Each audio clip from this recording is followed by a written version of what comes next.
What up, what up, what up? This is Coach Josh Graves, and welcome to the Fitness on Fire podcast. Today I'm sitting down with Susie Mabie, a great friend of mine and my longest standing client, actually. But more important than all of that, the DEKA Strong World Champion in her age group. And today we're going to talk about the DEKA World Championships. So, Susie, thanks for joining me today. Absolutely. My pleasure to be here. Miss Susie, I am unbelievably proud of you. Thank you. It's so funny. I believe in you before this whole thing even takes place, right? So for me, I feel like I've got some type of clairvoyance or something like that, because the whole time I'm sitting there knowing that you're the world champion, even though it hasn't been decorated yet, right? I think there's a quote that says something around the lines that champions aren't made on game day, they're just discovered on game day. And that alludes to the idea that champions are made at practice and in the daily work that they're doing to show up. And gosh, if there's anybody that shows up and does the work, it's you. Yeah. For sure. Yeah. So I'm glad the rest of the world now knows. But I'm very proud of you, Susie. Congratulations. Thank you. Still kind of hard for me to believe that it actually happened. And I don't really see myself as the world champion, but I am. You are. You absolutely are. So introduce yourself. Tell us who you are, and tell us a little about your fitness journey, Susie. I'm Susie, and I am 67 years old, turning 68 this year. And I guess you can essentially say I've been an athlete my whole life. High school, I was in the age where they didn't have varsity and junior varsity sports. So I basically played everything.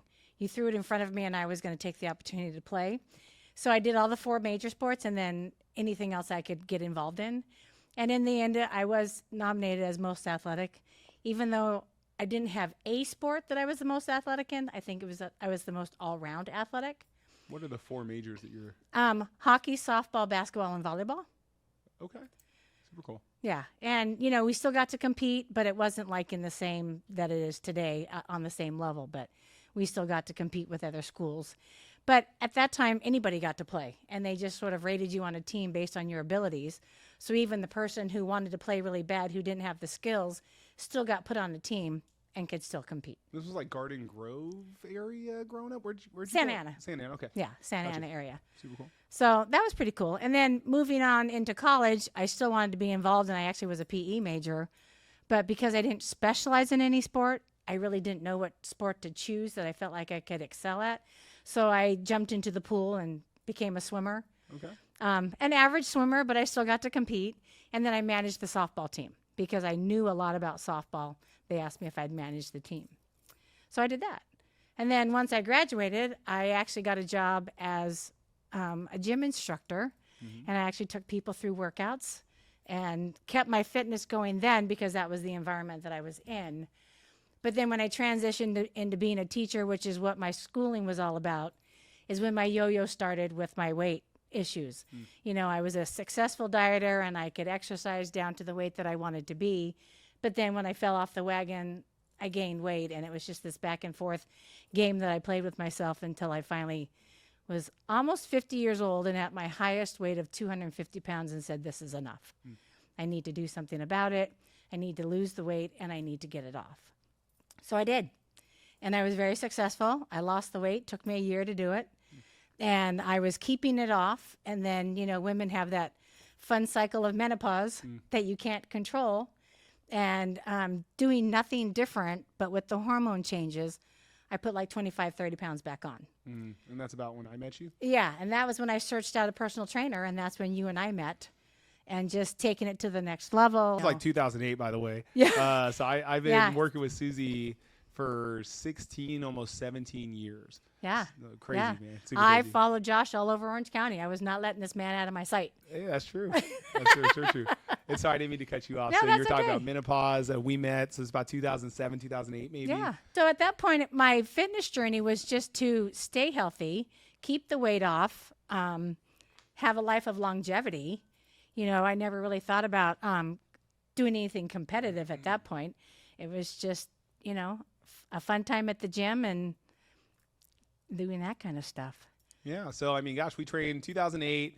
I had some ups and downs in my career, right, where I was bounced around all over the place, and you followed me through most of those places. And then I opened Fitness on Fire in 2015. I got the keys in 2014, but I didn't actually officially open the gym until 2015. And we won't tell that story here, but we trained a little little bit here and there during that time. And then somewhere around maybe 2016 is about when you really started like competing, right? Right. So that was age 60 when we. Yeah, you did actually, your I first had just trifecta. turned 60 when I completed my trifecta. When we had done the Spartan Beast. I think it was like that weekend or something. It was in like September or something. Yeah. It was pretty close to your Yeah, I birthday, think it was that actually. same weekend. Super yeah, cool. that So I turned first 60. trifecta at age 60. So if you're listening to this podcast and you're like, oh, I'm too young, or I'm too old, or I'm too weak, or I'm too this, or I'm too that, like, dude, age 60, I started doing Spartan races. Yeah, Right? pretty crazy. So, man, that's very motivational, very inspiring. And it wasn't easy either. I'll tell a little bit of that story. Like, you had some experience at that Spartan race. Yeah. The Beast specifically, right? Because I think what we ended up doing, I think we had to do Sprint, Beast, Super, if I recall. Yeah. And so, gosh, now we're talking, 8 years ago or something like that. Gosh, time flies. So, Sprint went okay. Beast was at Pala that year, and I think it was gnarly hot. And I think all I really remember is you just cramping like crazy. Yeah, I was like at mile 6. And it was I right when we got back to the festival area, right? So there's like Of course. everybody was watching, right? So we got back to the festival area, you hit like this hurdle, and then like your legs just pow, and then they just freaked out. And I want to say it was probably about a half hour you cramping. The medics kept coming out like, ma'am, can we remove you for the course? You're okay. Like, don't touch me. I'm finishing this race. And we're massaging your legs and feet with magnesium rub and all this stuff to get you back on the course. She's like, I'm a medical professional. Don't touch my legs. I'll get off the course when I'm ready to get off the course. And you ended up finishing that race, going back out and doing the thing. I will say that's one thing about me is I am bound and determined, and don't tell me I'm not going to finish because I will, no matter what. 100%. And I'll tell you, in that entire experience, I was massaging your toes and your feet and your legs and all that stuff, but I didn't even one time suggest for you to leave that course. The medics kept coming up, they're like, hey, are you sure? Are you good? I'm like, dude, she's good, bro. She's good, bro. I knew you were going to finish. There was no doubt in my mind. Yeah. If your legs worked remote, Susie, honestly, I would have been carrying you before you were going to get off that course. So that's fair. Yeah. For sure. Yeah. And then the Super was a really cool comeback story. I remember when we did the Super, all the obstacles that gave you a lot of hard time during this Beast, we trained a little bit between the Beast and the Super. And I remember the monkey bars specifically. The monkey bars stand out to me that I think the monkey bars were very intimidating for somebody that wasn't that tall. So I think just getting up to the monkey bars was a little bit because they didn't used to give you that step. So I had to like figure out how I was going to reach that first full one. like vertical jump to get to the bars.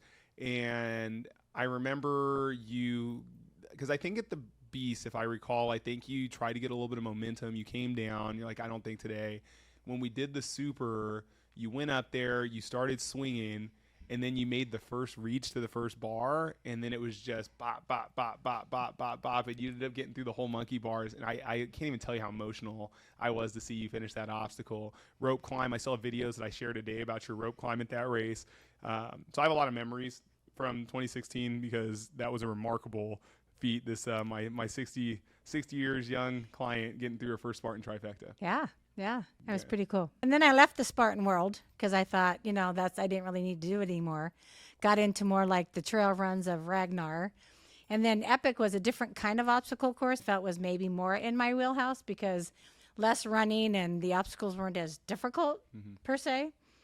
And then I got talked into getting back into the Spartan world again. And in 2019, I probably was in the best shape of my life. And that's when I started performing to where I could get on the podium and felt super strong and successful in that era of things. What was your what was the first podium? Was it the Angel Stadium? Yeah. Oh, that's cool. Yeah. Super cool. And that's also another fond memory of you flexing on the podium and stuff, man. Absolutely. Absolutely. I think that's the picture we have up at the gym too on the Wall of Fame. Yeah, so I was happy with that picture and that whole performance there. I mean, yeah, you should be. I was very triumphant. So let's fast forward, right? Yeah. So years of competition stuff. So 2016 to probably 2019, 2020. So it wasn't always sunshine and rainbows, right? We had some setbacks in there. You want to talk about knees a little bit?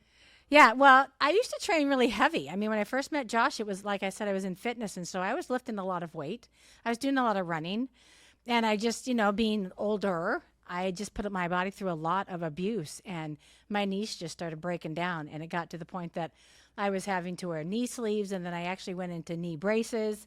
And just trying to perform, there was just so much pain involved and so much loss of what I was able to do that I just decided I needed to take care of these knees of mine so that I could keep going in what I wanted to do. So I chose to do a bilateral knee replacement And in choosing to do that, I missed out on a couple of world championships, but I was glad that I did it when I did it because I've came back and here I am today. There's a quote that I think of when I think of you, Susie, so I had to look it up because I wanted to use this quote. But it talks about like life is not a journey to the grave with the intention of arriving safely in a pretty and well-preserved body, but rather to skid in broadside, thoroughly used up, totally worn out, and loudly proclaiming, "Wow, what a ride!" It's funny that you say that because I have something very similar to that on the wall in my workout room. Heck yeah, man, right? And sometimes people ask me, like, dude, you know, this young lady that you train, she's in her 60s. Like, do you think that's the best thing to be doing with somebody in their 60s or whatever? And my answer to them is typically like, shut the F up. Like, you're, who are you to tell Susie what she's going to do with her body? If this is what you want to do, if you want to continue to compete and continue to push yourself and continue to thrive and progress, as a coach, I'll meet you there. And I will give you all the resources I can to help you do it as safely as possible, to play the longest game that you can play, right? And to have some fun along the way. But there's another quote that talks about a boat or a ship is safest at harbor, but that's just not what boats are built for, right? And right. So I have all the respect in the world for your journey, and I think your best days are well ahead of you, and there's so much more for you to still accomplish. I hope, because it's been fun, you know, testing my abilities and to see what I can do. I don't always trust my abilities, and I don't always have a lot of confidence in what I can do, but then I prove myself wrong. Yeah, watching you pre-race is always a good time. You're a nervous wreck before most of your races. Very true. Very true. So we're here today because you are the DEKA Strong World Champion in your age group, which is awesome. So talk to us DEKA Fit. Like, what was it about DEKA Fit that was attractive, or what got you into DEKA Fit? DEKA Fit, actually, I got into it because, number one, it was a new sport that Spartan had put out, and it was brought out saying that it was for any level of athlete. And I like the fact that it didn't include a lot of running. I mean, yes, I run, but I'm not the strongest runner. So being that they have the DEKA Strong, which has no running, which is right up my wheelhouse, and to where you can do the other two, the mile and the fit, with just a little bit of running, I thought I could do those. But I'm very strong and powerful. So I knew that in the zones themselves, if I could get to them, I would do well. So that was what was exciting to me, is knowing that my strength and power helped me to overcome the lack of running ability that I have, and I could still succeed in what I was doing. It was cool too, watching the live feed of you in the Strong as you just pulled away from the group. It was really cool. I like the way they formatted the World Championship where everybody was competing at the same time. Right. So it's really like... Well, and I've never had to compete knowing who my competitors were.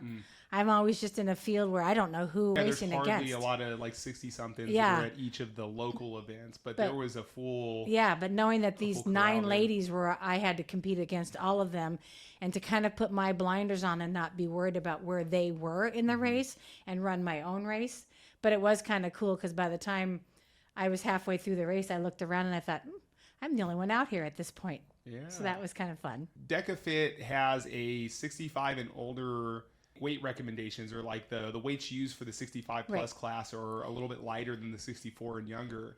And we didn't really know that at first, or I don't know when they exactly rolled that out. So we had you training with the 64 and younger weights the entire time you've been doing DEKA. So it wasn't until about like, I don't even know, it was somewhere in the early year before we had gotten the actual qualification for the World Championship. You came to me a few times like, hey, you know, for the 65s and over, they're using lighter weights. Can I use the lighter weights? Like, absolutely not, Susie. Absolutely not. You cannot train with those lighter weights. And so every DEKA Fit or every DEKA Strong, DEKA Mile that you did at all of the younger weights. Yes. Because you have the strength and power for it. And it wasn't until the last month leading into the World Championship, once we figured out you qualified, that we then went to game speed and kind of started using the lighter implements so you could compete.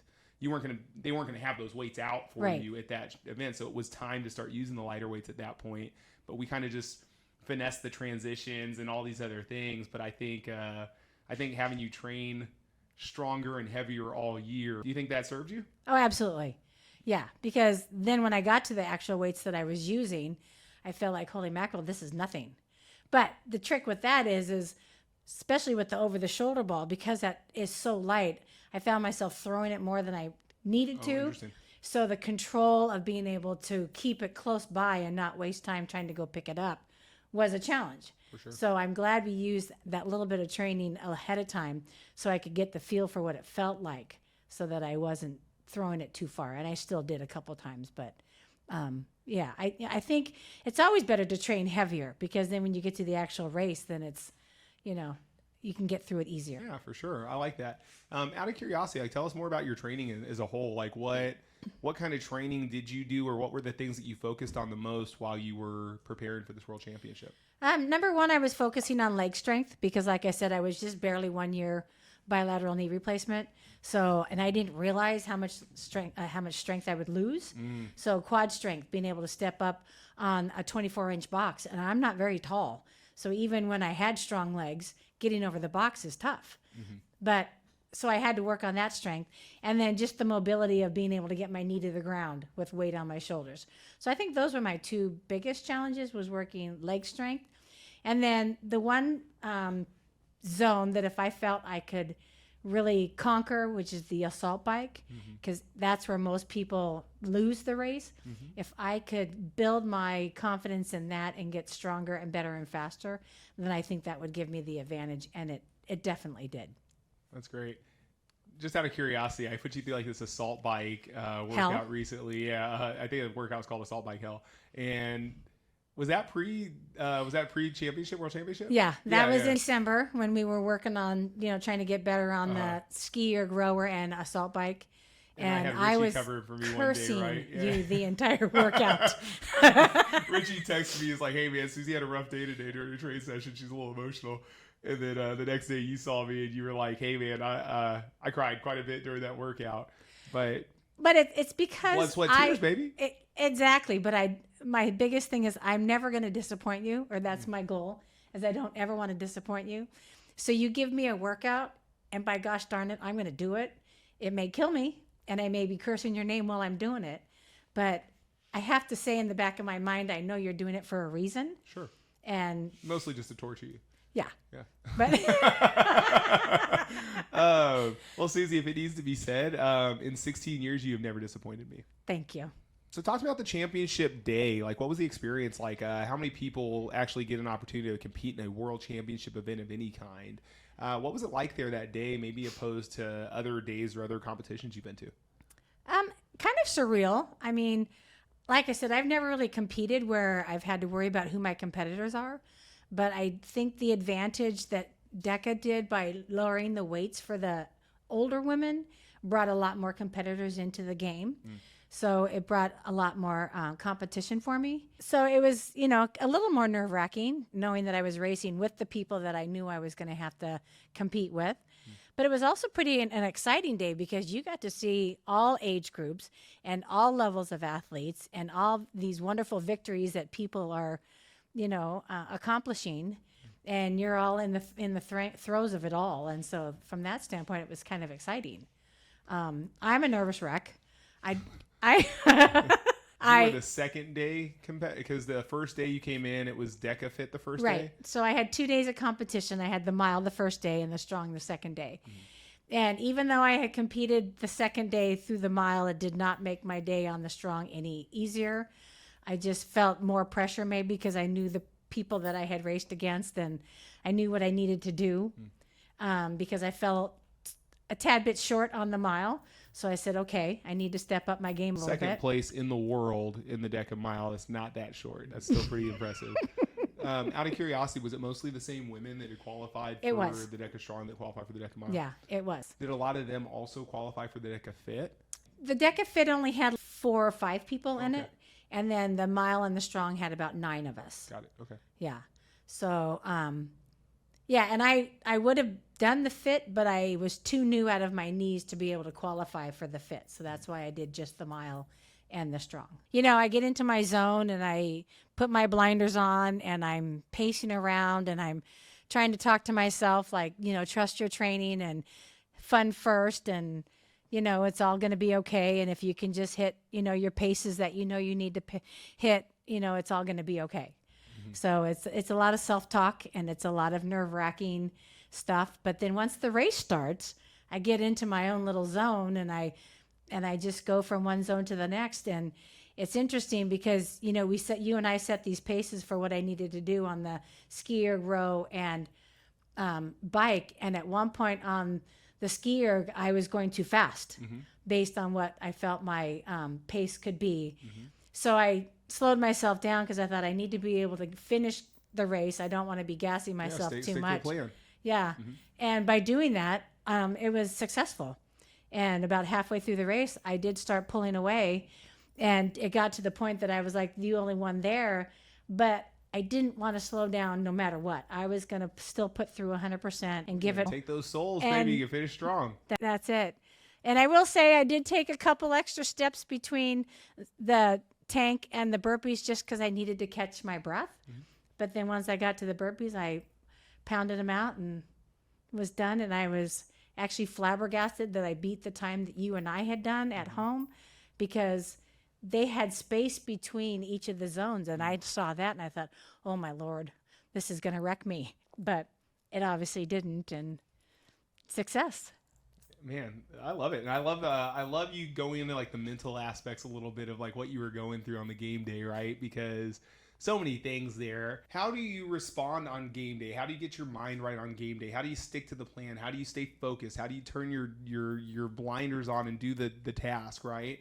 So there's a whole lot there that you're sharing with us about game day. And then also the mental aspect of like what it takes to show up every day before game day. I think that's where I'm the most impressed with you, that like, gosh, in 17 years, 17 years, something like that. I don't know if I can tell you, I don't think if I can ever tell you if you've been late to a session. I don't think you've ever canceled or no-showed a session on me. I can't say that for any client that I've ever had.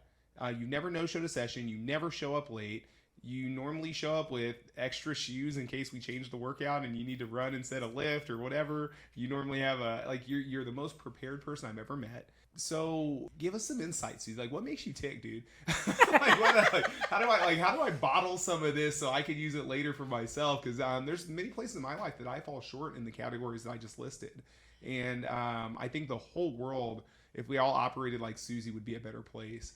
So tell me, just if you could, give me some insight into like what it takes to be as consistent as you are, or what does fitness mean to you? How do you do that? How do you do, Susie? I think it's just the love for fitness at this point and what it has done for me in my life and for making me like myself again. There was a period in my life I didn't like myself. Like when I was 250 pounds, I did not like myself. But the fact that I lost the weight, I've kept it off. But a lot of it is the community where I work out. I mean, I couldn't ask for a better gym. The people are so loving and so accepting of you no matter what. And that's what actually got me through Worlds, because, again, I have a lot of self-doubt. But there was so much love shown to me in my workouts and so much encouragement that, you know, it kept me going. But, I mean, this is my life. I'm a gym rat, and it's first and foremost.